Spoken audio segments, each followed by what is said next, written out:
Bonjour à tous, c'est Jean-Luc Roux sur sa chaîne YouTube. Aujourd'hui, nous allons parler de l'Inde qui rejoint le programme de drone MALE européen avec le statut d'observateur.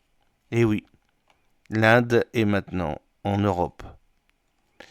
En octobre dernier, dans une déclaration publiée à l'issue d'entretiens que le chancelier allemand Olaf Scholz venait d'avoir avec le Premier ministre indien Narendra Modi, l'Allemagne salua la demande de l'Inde visant à rejoindre le programme européen Eurodrone ou MAL RPAS avec le statut d'observateur.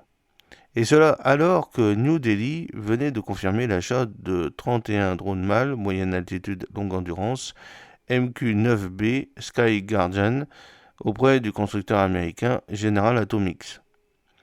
Toujours selon le même document, l'Allemagne et l'Inde s'étaient mises d'accord pour intensifier leurs échanges bilatéraux sur les questions de sécurité et de défense, ainsi que pour renforcer leur activité de recherche, de co-développement et de coproduction au niveau bilatéral, dans le cadre des mécanismes de l'Union européenne et d'autres partenaires. Incroyable.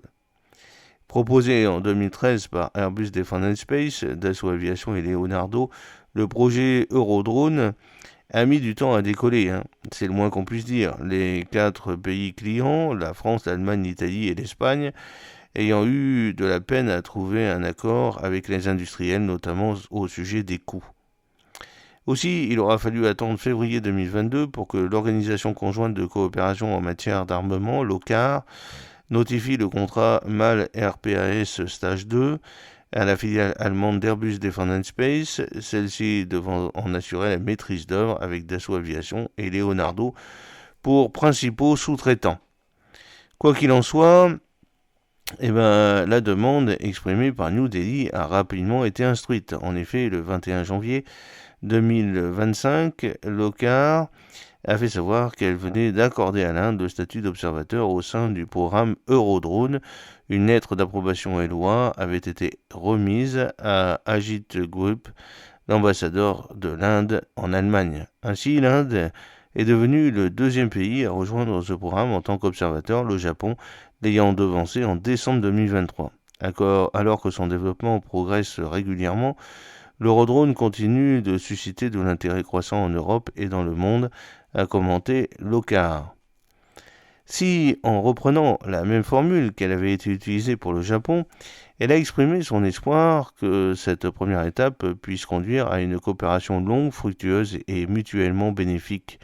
L'OCAR n'a pas précisé les avantages que l'Inde pourrait avoir avec ce statut d'observateur, statut qui, généralement, donne un accès aux informations techniques en vue d'une commande potentielle, mais qui ne permet pas d'avoir une part active à la conception et au développement d'un tel équipement militaire.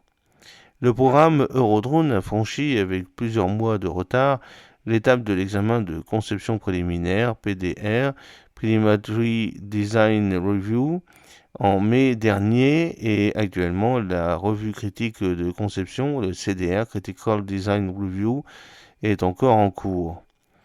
Devant les députés et les sénateurs en octobre, le ministre des Armées, Sébastien Lecornu, avait déployé le retard pris par l'Eurodrone et évoqué l'éventualité d'infliger des pénalités aux industriels. L'enjeu maintenant, c'est d'avoir une livraison dans les forces d'un drone qui soit toujours d'actualité du point de vue opérationnel. Nous devons en parler avec les différents partenaires, avait-il fait savoir. Alors pour rappel, avec une envergure de 26 mètres, une longueur de 16 mètres et une hauteur de 6 mètres, l'Eurodrone affichera une masse d'environ 10 tonnes, et ce qui fait qu'il aura besoin de 2 turbopropulseurs catalystes pour voler. Il faudra des infrastructures énormes pour l'exploiter, avait d'ailleurs souligné le général Jérôme Bélanger, le chef d'état-major de l'armée de l'air et de l'espace, le CMAA, lors d'une audition parlementaire. Personnellement, je pense que l'avenir n'est pas dans l'Eurodrone, puisque les moteurs sont américains, donc ça commence à sentir le moisi avec Donald Trump qui met 25% de frais de douane et normalement l'Europe devrait se réveiller, donc on ne devrait pas avoir des moteurs américains, on devrait avoir des moteurs Safran par exemple. Ça c'est complètement incompréhensible.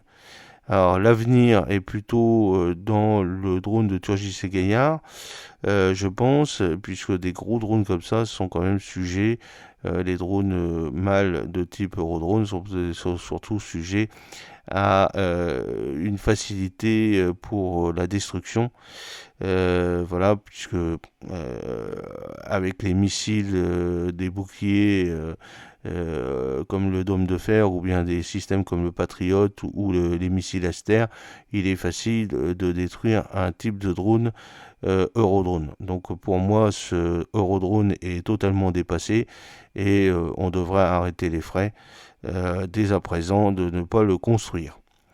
J'espère que cette petite vidéo vous a plu. N'oubliez pas de cliquer sur le pouce pour la promouvoir, de vous abonner si ce n'est pas encore fait et de partager cette vidéo sur vos réseaux sociaux. A très bientôt.